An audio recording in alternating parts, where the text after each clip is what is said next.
Tuloy-tuloy pala yung pag-widening po rito ngayon eh. Ayan o, pag-widening po rito.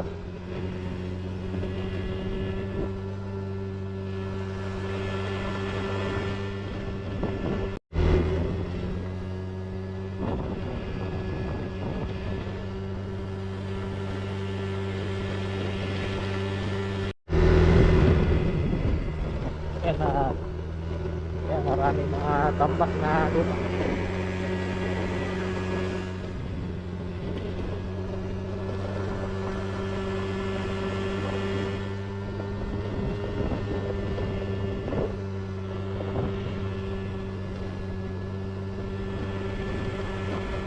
Ayan, malapad na po ito.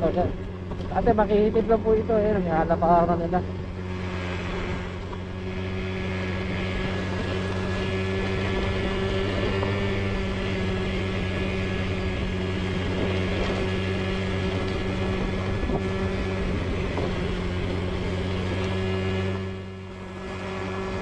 Ito po sa kaliwa yung ano yung ngayon Grand Victoria eh. Ito sa kaliwa.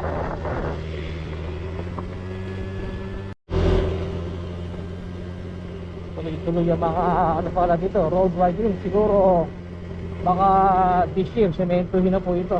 Itong portion ng Indio Vergara. Ito po. Marami na mga tambak. Ito na-grader na po ito. Ito. Mapad na.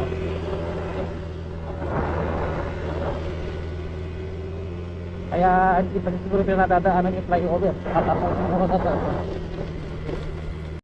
Ayan, so pakit ito ng ano, yung mahabang ko tayo dito. Ayan o, kaliwat ka na po, may tambak. So magwa-widening.